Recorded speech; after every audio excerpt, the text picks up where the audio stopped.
YouTube, my name is Sven. Welcome to the Metal Foundry. 2 years ago I made a review video about the Spirit Nano series from Hughes Kettner. These small little tubeless amplifiers that were very cute and sounded very cool. Followed on that one, the distributor for Hughes Kettner has borrowed me the Ampman Modern. Since I tested the Amp3 by Blackstar, I was very interested in these small pedalboard amplifiers. I wanted to know what this one could do, and yeah, therefore they have sent me this, and I want to present to you how I think it works. Just film my genuine reaction and just film my experience with it so far. So it will be the first time, and maybe the second time I will switch it on, because first of all I tested if everything worked. First of all, I want to tell you a little bit more about this unit. This is actually a pedalboard amplifier, very small, very compact. It comes with 2 channels, A and B. So we have a master volume control. We have a separate volume control for each channel as well. Then we have sagging. So with tube amps, when you push the volume, when you push the wattage, you can get tube amp sagging. So that means when you crank the volume real hard, it has some extra chunk in the amplifier. Correct me if I'm wrong, but at least that's what I understand from it. Then you have presence and resonance, so the overall high tones and low tones, and then you have a general tone. So there's no mid, there's no treble, there's no bass control, and you have gain, of course. 4 knobs, so you have solo, effects loop, boost, and channel A and B.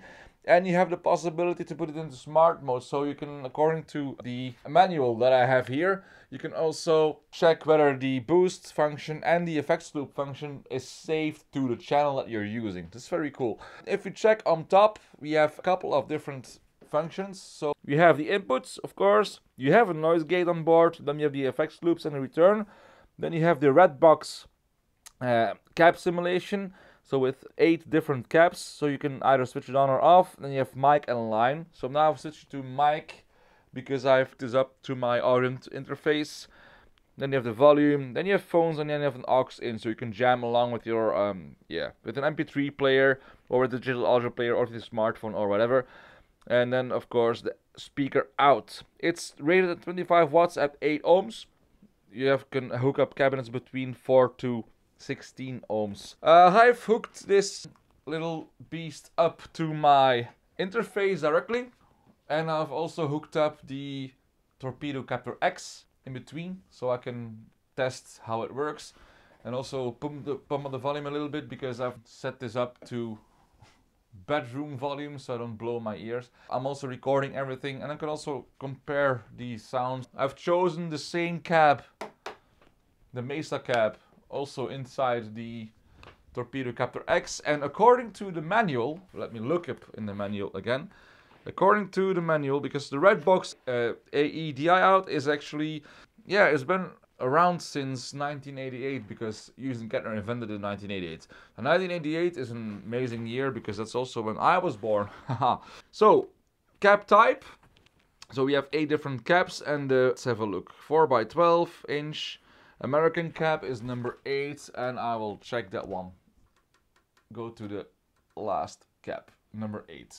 So I figure that will be an American cap. So, manual out of the way, grab my guitar. This has been a while since I've played this one in the video.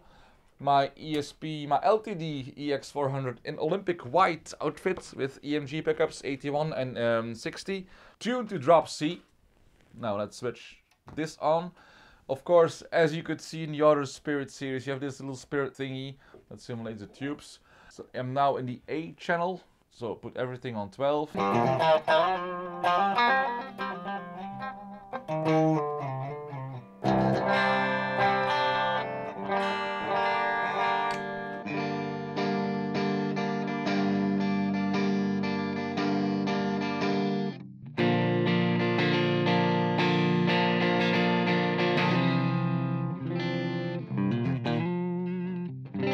Nice clean sound if you ask me, so let's check what the boost is doing.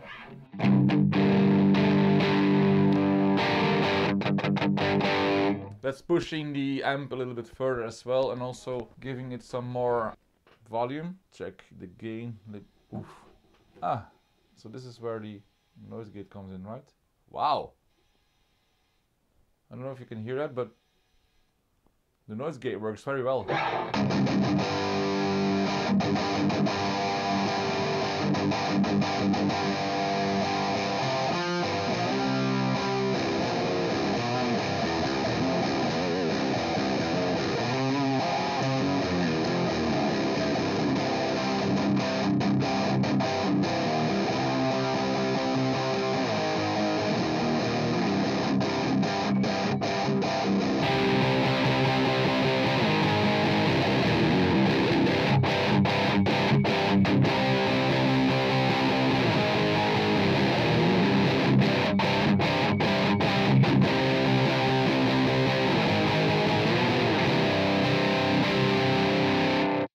Ah, it's very cool. Difference in tone.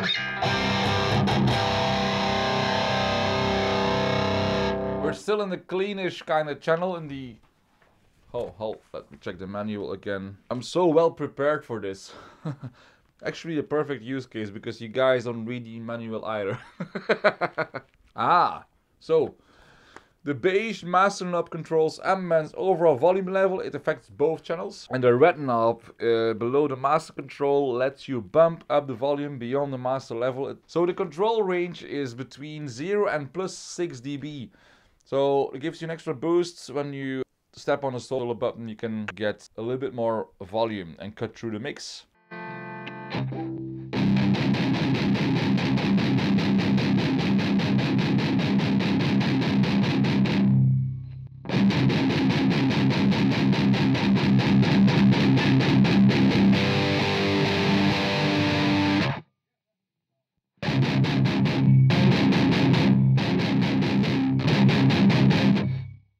Don't need that now, but I will try to. Channel A is quite, in that case I have to check whether channel A and B are the same. So go for the same setup on both. Tone, gain.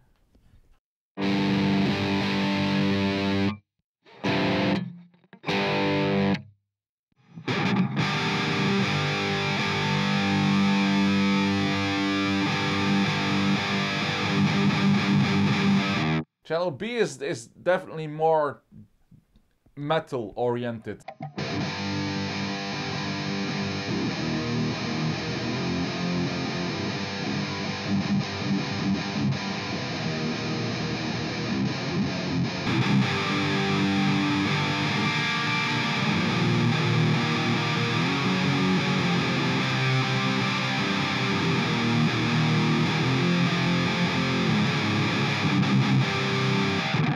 Engage the boost. Woo-hoo-hoo-hoo!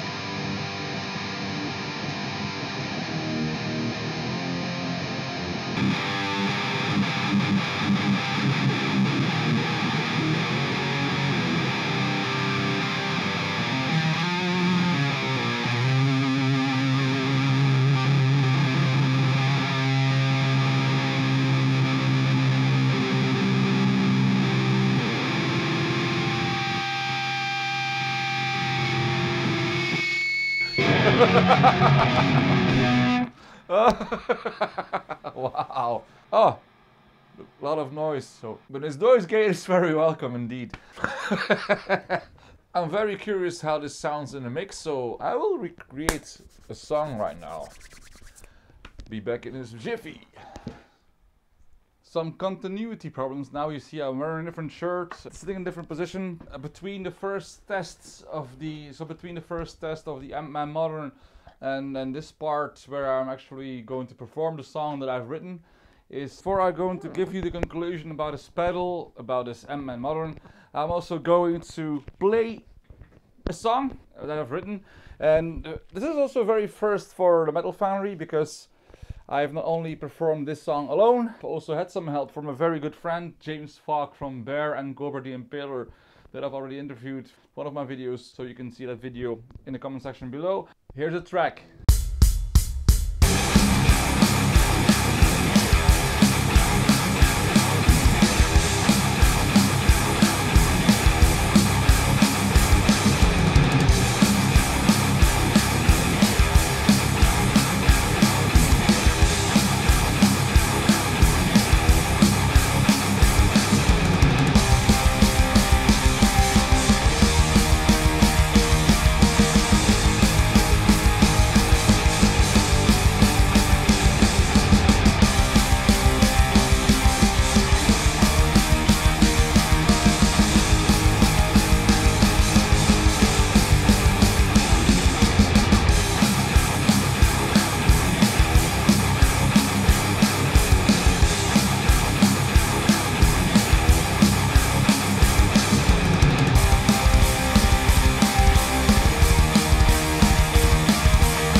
So this track was entirely recorded and written with the Ampman Modern, and the only other effect that I've used is some delay from my Strymon timeline on James' solo on the left and right channel, and then everything else is just plain straight out of the box.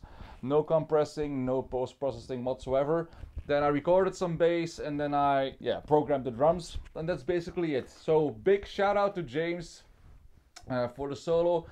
He's available for guitar lessons, so if you want to know more about it, just hit him up on social media.